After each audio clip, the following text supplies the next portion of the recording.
I admired President Clinton when he was president of the United States, and I still do today. But when this House impeached him, which I didn't agree with, I went to the House floor and I said I thought what President Clinton did was wrong. Because moments like this call for more than just reflexive partisanship. They require honesty, and they require courage. Well, do Democrats have either of those things right now? I think we all know the answer. Let's get to our friend Ned Ryun, who is up in here, up in the hut today. He is the author of the new book, Restoring Our Republic. He's going to tell us how to do that. He's also CEO and founder of American Majority. My man, Ned, what's up? Hey, good to be with you, Buck. That is one of the most absurd clips I've heard. The last thing Democrats have been honest or factual or anything. I made this point on Tucker the other night that the Democrats have set themselves above the Constitution, right? They've been dishonest about the whole thing. They defied the will of the American people. They've denied the peaceful transfer of power. They have done nothing but attack and try to undermine the duly elected president of the United States for the last 3 years. And they're being deeply dishonest. Oh, this is so hard for us. We're approaching this very prayerfully. Bull crap. You've been wanting to do this the moment he came down the escalator, the moment he was elected President of the United States. You've been trying to impeach him. So spare me the false sanctimonious hypocrisy. Let's get down to it. Go ahead and vote on impeachment. Vote yourselves out of the majority for 2020, and let's get on with it. This is from Axios today in one of their email blasts. House Democratic leaders told caucus members not to cheer or applaud during today's impeachment vote totals, and Democrat members described the day as sad and solemn. One Democratic member from a Trump-won district said the instruction is, don't cheer, keep it solemn. That's a quote. I mean, this is a clown show, but I mean, just watching, these sham hearings, watching the whole process, this is an embarrassment, I think, to us as a country, but it's certainly an embarrassment to the Democratic Party. I mean, the fact of the matter is, okay, you can talk about this, you're going to impeach him, great. What next? You 31 Democrats out of Trump districts, what do you think is going to happen next? You think that you're actually going to continue on in the House come January of 2021? Probably not. The fact of the matter is Donald Trump's going to sail to re-election. He's going to be acquitted by the Senate. I have to tell you, I wrote a piece over the weekend, Buck. The Senate had better allow Donald Trump to call his witnesses and give him due process in this entire Senate trial because his rights have been massively abused over the last 3 years. Give him his witnesses, give him his day in court, let him have due process. But he's going to get acquitted. He's going to go on. He's going to win re-election. The question is by how much? Is it 350 electoral votes or more? I think the Republicans are going to take the House back. I think they're going to keep the Senate, maybe even add to their seats in the Senate, and they're going to keep reforming and changing the federal judiciary. My only hope, Buck, is this, that come January of 2021, that we actually have real leadership in the House caucus, Republican House caucus, as Speaker. I can kind of live with Mitch McConnell if he continues to push through and confirm these federal judges.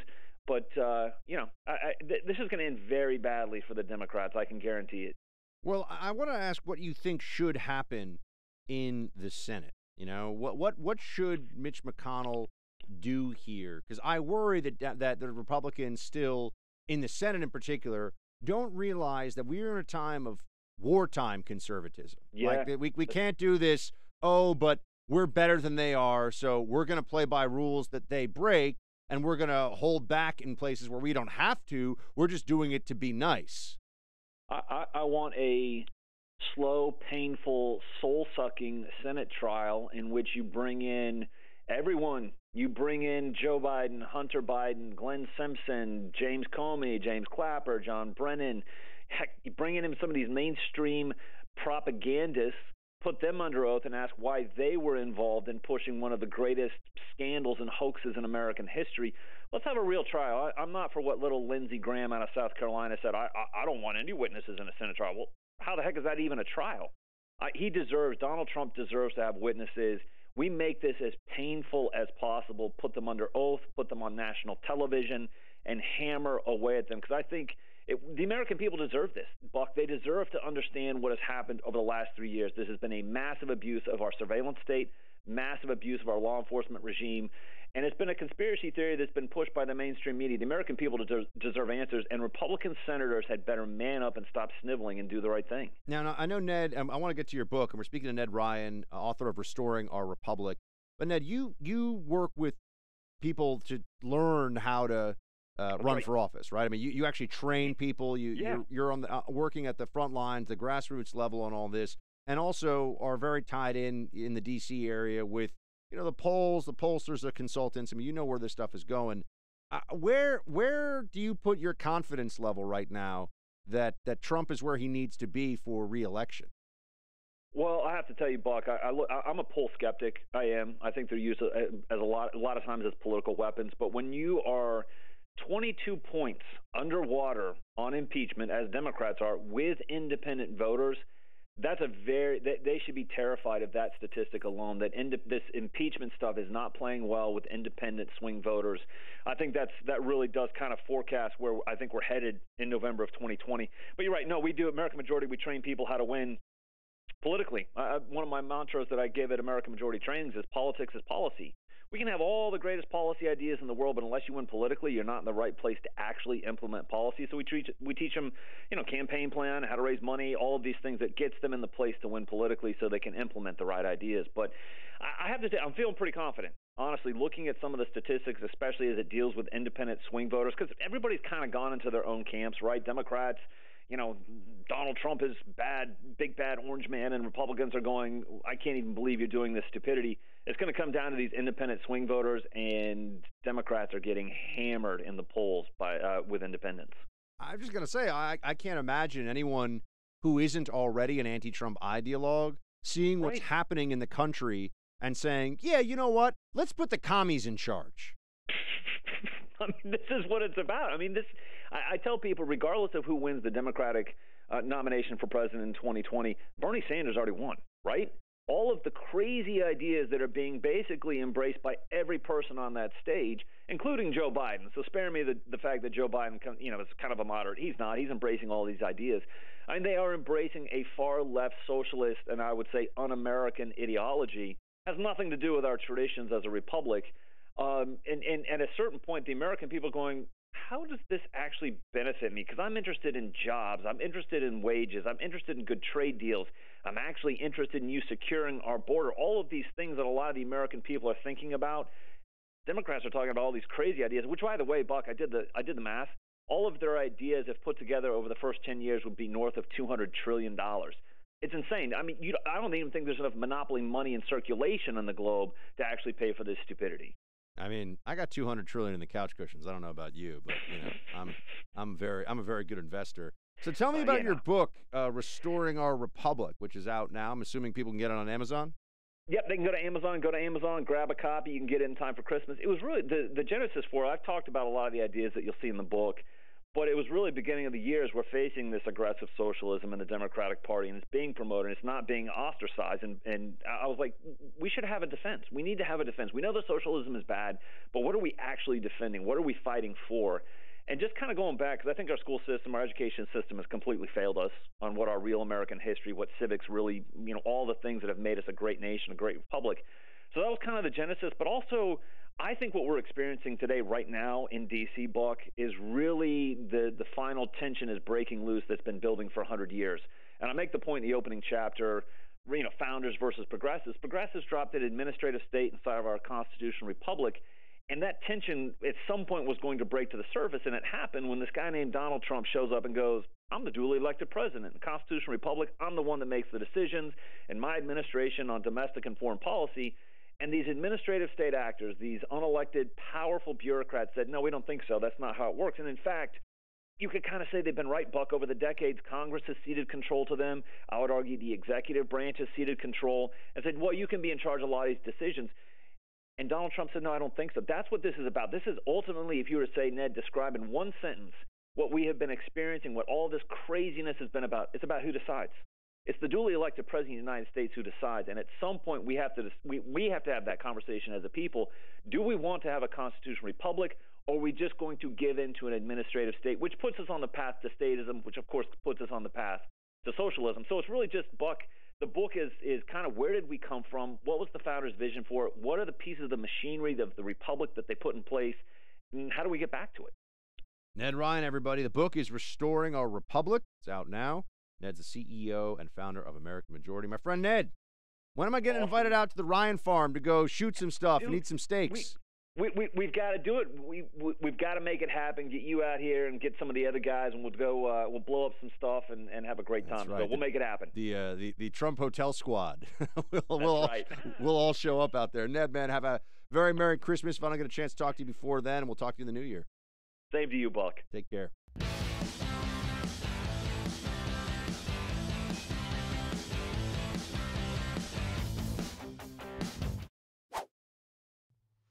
All you can say, Chris, is that now Christopher Steele has to be added to the long, long list of people who have been unfairly and inaccurately vilified by the president as being supposed political enemies. The simple fact is he has had a long, I read in one piece of reporting, 7-year relationship, friendly relationship with Ivanka Trump. That is not the stuff that leads to someone out there plotting to overthrow the president or to try to drum up that information for that purpose. There you have, hopefully soon to be prosecuted for felony, Andy McCabe, who was the acting FBI director after Comey got fired. He's Comey's little mini-me McCabe. Oh, Comey got fired. So sad. He's on CNN. I was a paid contributor because really CNN is the place you go when your deep state coup against Trump fails.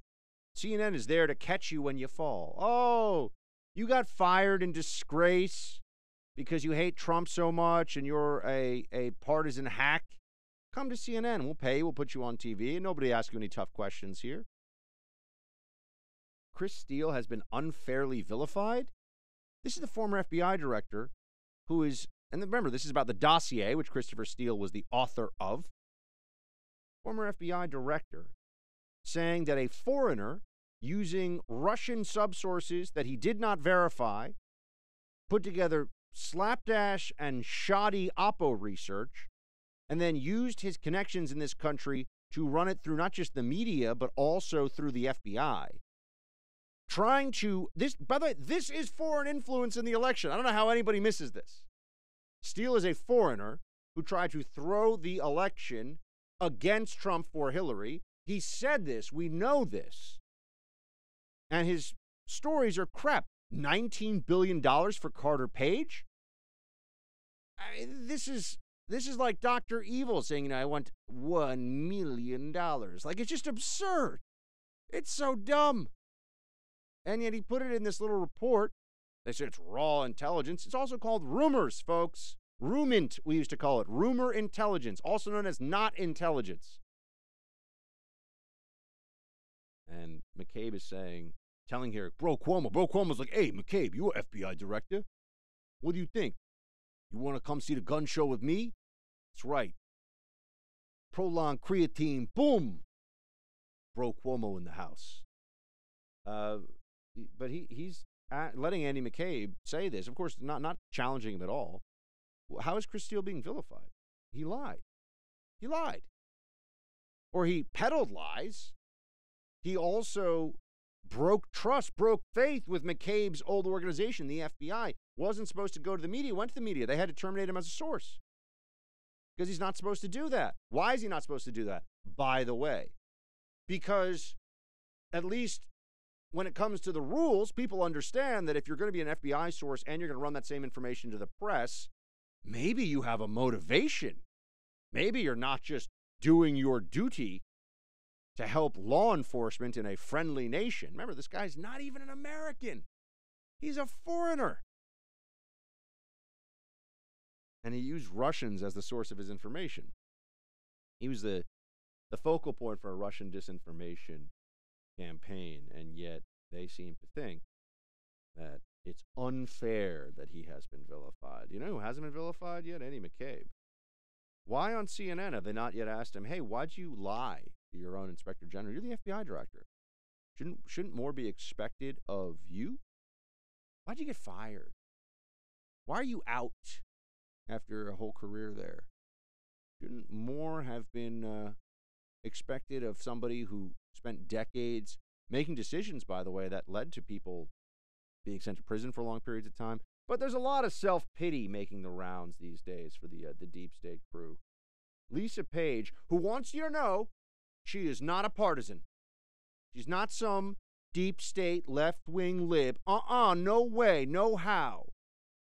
Lisa Page goes on as her first major interview, Rachel Maddow's show. Rachel Maddow's show. Oh, because she wants to be honest and she wants journos to treat her as such, right? Play 17. I mean, it's really one of the more painful aspects of this entire 2 years. I mean, the president's attacks and assaults are one thing, but this is my institution. This is my Justice Department betraying us. And, you know, there's an element of, at least there's a claim that, well, this is congressional oversight and we had to do it. I have been a part of both of these institutions for a long time, and I know what it looks like when when the department is trying to protect people and protect information, and I know what it looks like when they're not. There were plenty of ways to fulfill their congressionally mandated oversight responsibility without politicizing our messages, without shoveling them out in the way that they did. Why do you think they did it? Well, my speculation is because this was not a great time for the Justice Department. Oh, she didn't do anything wrong here. I mean, we know she had an affair. She was married. Strzok was married. But like, that guy Strzok, I remember when he gave his testimony in the House. He was indignant. Guy's a weird guy. Imagine that guy gets to sit down and interview and decide if you're going to prison or not. Oof, a weirdo. But Lisa Page, she put messages on official FBI devices that were relevant, entirely relevant, to her conduct involved in investigations of that president. And she thinks that that information was supposed to be suppressed. She thinks that we're not supposed to know that Strzok and her had this back and forth over how they're going to do everything to stop Trump from getting elected. These are people investigating the president's campaign. Can you imagine if what she said, apparently a lawyer, but not a very good one or very ethical one, if the DOJ did what she claims or she seems to want them to have done, suppress that information. Imagine if that ever came out after the DOJ had suppressed it. Clear bias. Strzok and Page were biased against the President of the United States. No serious person can deny that. Even the Inspector General of the FBI said it. And we're not allowed to know that? Sorry. You know, the FBI puts out a lot of stuff about a lot of people. A lot of people get embarrassed by FBI investigations. Very interesting when the shoe's on the other foot, when the people who have been doing the investigating and the life-destroying, all of a sudden, their conduct comes into question. They expect, because they're good little deep state automatons, they expect that this is supposed to be a different set of rules for them. Sorry, Miss Page.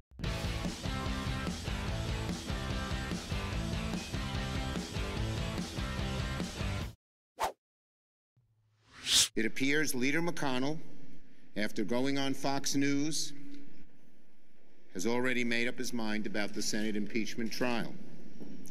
It's clear that Senator McConnell wants to use the Senate to help participate in a cover-up. Participate in a cover-up, Schumer says. Oh, they're just going to keep trying this. They're going to come up with new and scary-sounding phrases. I wanted to have my friend Mike Slater weigh in on all of this today, friends. And in case you didn't already know, and you should, Mike has now joined us on Pluto TV's The First, Channel 248. The Mike Slater Show is now alongside the Buck Sexton Show, the Jesse Kelly Show, for the place where the coolest shows ever are now have a home. Welcome, by the way. Buck, how are you, brother? Good to talk to you again, man. So what's it like to be doing a show, to be part of The First, but to be doing it from the, San Diego area? I mean, are you okay with all the 75-degree weather there right now, buddy? Is it going to be all right? Yeah, but the only bad thing about it is it's hard to get in the Christmas spirit, but that is a small price to pay for 75 and sunny year-round. Is it acceptable to do a little Christmas palm tree and put some lights on it, or is that considered gauche? No, you can definitely do that. I used to live right near the beach in a little tiny hut. I hope you don't have this vision where I had like a grand mansion on the beach. I had a little tiny apartment. But they used to set up Christmas trees on the beach and decorate them. So it still works in the sand, just the same. There we go. So tell us a little bit about, just for people who don't know, my friend Mike Slater, what do people need to know about your background, my friend? I mean, if they're going to check out the show, who is Mike Slater? Yeah, well, geez, where to start? Went to Yale. Don't hold that against me. I was like the conservative guy on campus. Man, and it's changed even in the last. I graduated 12 years ago. It's gotten even crazier. It was pretty crazy back then, but it's totally out of control now, as you know. So I grew up in Syracuse, New York. Moved to Jackson, Tennessee, because I had to get to the South and be with good people. I learned a ton living there. Met my wife. And then we moved out here to San Diego. Been here for 8 or 9 years, maybe now. And since then, we have 2 kids and a third one coming up on the way. Oh, congrats on the third kid, by the way. And I should just note Thanks, that man, yeah. Mike and I, we go quite a ways back. We are Blaze brothers. Man, they can't keep us apart. They bring us together and they try to separate us. And we come back together, as it should be. When people love freedom as much as we do, Mike, it just is inevitable that they will unite and join forces once again. Exactly. So speaking of people who love freedom, and actually, how about this? Speaking of people who hate freedom, Democrats impeaching the president today. We just talked to my man Ned Ryun about it. I've been running my mouth about it as radio hosts do for quite a bit. I just, do you think we're even going to care in a week? No, this is all monumentally stupid. And especially because, as you've said a billion times, the Senate is going to take this and do nothing. The problem is there's a lot of people out there who don't understand how it all works, and they think impeachment is the end-all, be-all, and he's not going to be president tomorrow.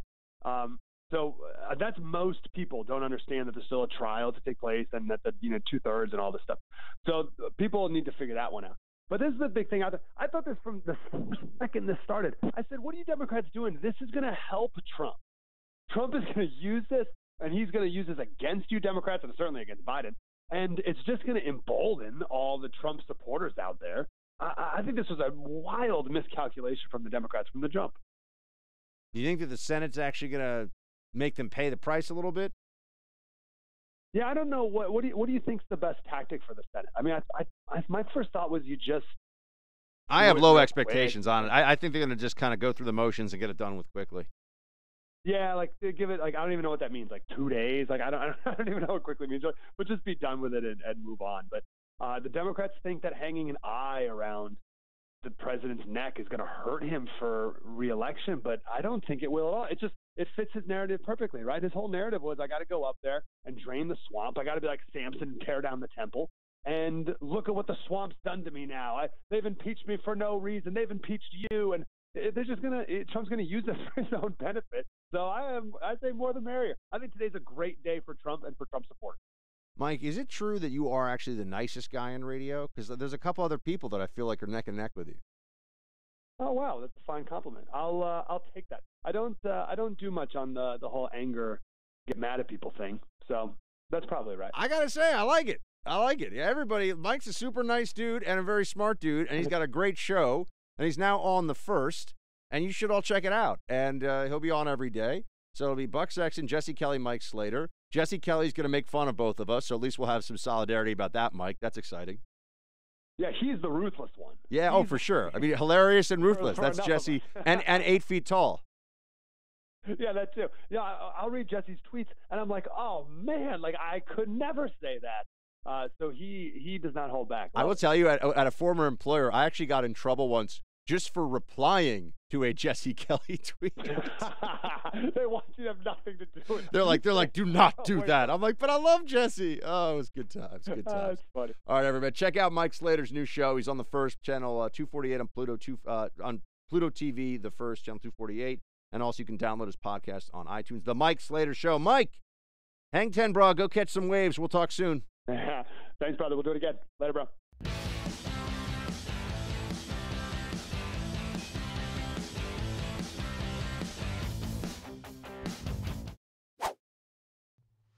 I know we spoke a bit about the former FBI director McCabe and how he says that Steele was unfairly vilified. We've also talked a little about Lisa Page, who's now a victim. I'm still amazed that this now resigned in disgrace Congresswoman has managed to pull, I shouldn't say amazed, but there's just a part of him that goes, oh, here we are. She had an affair with a staffer who worked as a subordinate employee, and she clearly violated House rules in doing so, but now she claims that right-wing media ruined her life and smeared her and destroyed her, and that's why she had to leave her job. What was Representative Katie? What was her last name again? I don't remember. It's been such a Katie Hill. Katie Hill. That's right, Katie Hill.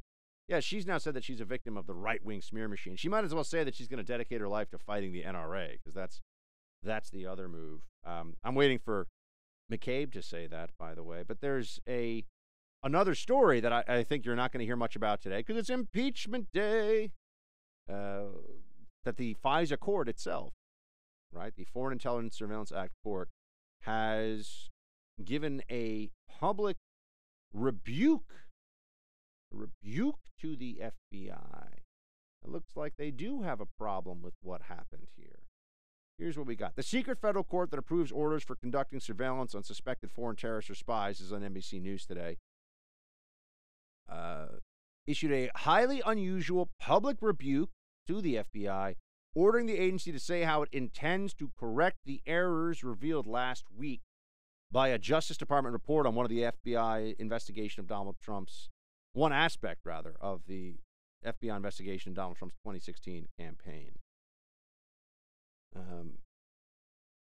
Rosemary Collier, presiding judge in the Foreign Intelligence Surveillance Court, said in the unusual, we keep hearing unusual public order, that the report calls into question whether information contained in other FBI applications is reliable.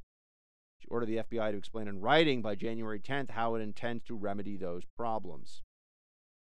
Collier said the FBI's handling of the case was antithetical to the heightened duty of candor required by the law that established the surveillance court. Judges on the court rely entirely on the government's submissions. Because they're the only documents the court sees, the government has a heightened duty of candor. Let's just explore this for a second. There's no opposition in this process whatsoever. It's the government talking to the government, right? There's no opposing counsel. There's no one in this process whose role is to keep it from spiraling into some kind of, witch hunt hoax situation. Except the judge, but the judge is just relying on whatever the government tells them. The judge has no way of verifying this one way or the other. And it's a super low standard. So the FBI is essentially had to go to the FISA court and say, hey, here's some information we have. We really think this person may be a spy, let's say. So we need to do surveillance on all their comms, approve this. And as we know, the FISA court approves basically every submission they get. Every submission the FISA court gets, they approve. More or less, with very few exceptions.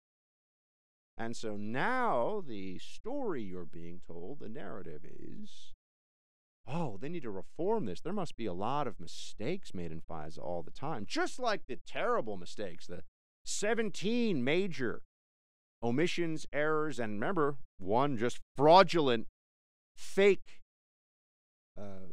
act taken to try to get the FISA renewed on Carter Page. With all that going on, right, with all of that happening, we're supposed to believe that these errors just kind of happen. And what they're telling you is that they're very outraged. They're very upset about this. But let's understand that it's just all an accident, right? It wasn't something that could have been anything other than accidental. This is just the way it is. So the system must have failed. There's nothing beyond that. And I would just tell you that asking us to believe that the hand-picked by McCabe FBI team, working on the most important politically sensitive case of the FBI's history, it's asking us to believe a lot to think that this hand-picked FBI team made all these mistakes, all of which were very convenient mistakes for continuing an investigation of the Trump campaign that had been started on the flimsiest pretext anyway. And I'm here to tell you that I think they are asking too much to ask that we believe this. Here's what I think we will find. I don't know how soon. I don't know if we'll even know this in time for the next election, but here is my belief. And as you know, I am almost always right. That if they do a real scrub if they do a real scrub of other FISA applications and the information that was known at the time, if they try to do some quality control testing of FISA internally in the Department of Justice, you know what they will find out? This is my prediction. And this is assuming that they really even do this scrub the way that they say they want to. They will find out that, oh, there was an anomaly here. That this particular FISA application involving Carter Page and the Trump campaign had far more errors and far more egregious errors than any other FISA case they looked at. In fact, I would offer that they would probably come back and say, wow, you know what's really surprising in all this? FISA court actually usually works pretty well. Because usually they're looking at either terrorists or spies, and that's where the national security imperative. Remember, this is all created for national security reasons, essentially saying this is so important we can't go through the normal court process. That's how important this stuff is. Carter Page, folks, they thought was so important and so urgent to surveil him, couldn't go through a normal court process with higher standards of evidence. Got to go through the special backdoor national security FISA process. But they're going to find out that this was an anomaly. This was an outlier. This was different than the other FISA cases. Usually, FISA actually is pretty much the way it's supposed to work. I do believe that. I think that most... And then the fascinating moment will come. Because we will see that there were all of these mistakes made. Mistakes, including one intentional, willful act of fraudulent information given to the FISA court to go after a target that was tied to Trump. We already know that. There's that one fraudulent act. But once we see that there were far more mistakes, and also all mistakes that led to the perpetuation of that FISA warrant against the Trump campaign, then you would see in other cases. And so this then was an outlier. And they'll turn around and they'll say, yeah, gee, I don't know. That's really strange how that happened. And the rest of us who aren't complete fools will look at them and say, right, this was not an accident. This was not just people who happened to withhold information that would have made it harder to get this FISA on Carter Page. That this is not just people that happened to forget to tell the court that Carter Page was in fact working with our own intelligence community and trying to help them and be a patriot, and they presented him as a spy, knowing that. They presented him as a Russian agent, knowing that. Friend, come on. We all know what happened here.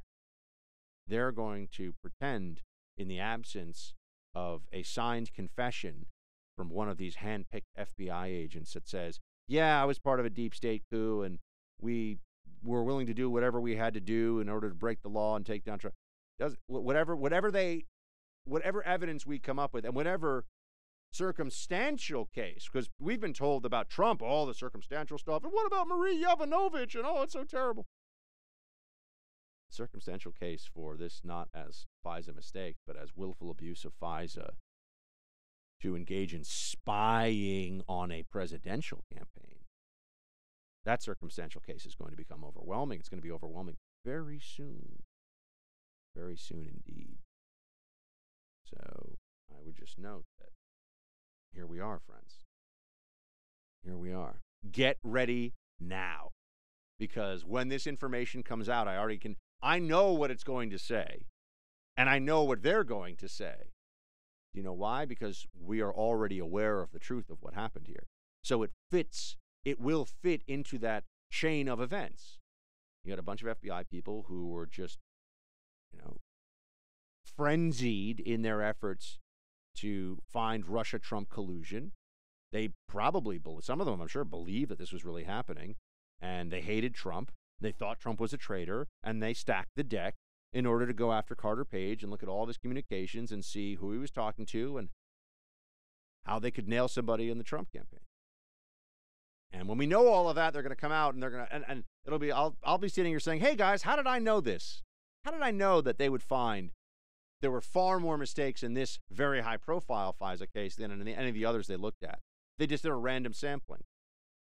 People say, oh, but you can't prove, or you don't know, because they are denialists.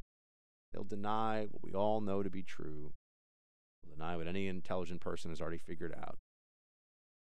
The FBI tried to take out Trump. That is what happened here, folks. They can deny it all day. Doesn't matter. Doesn't change the facts.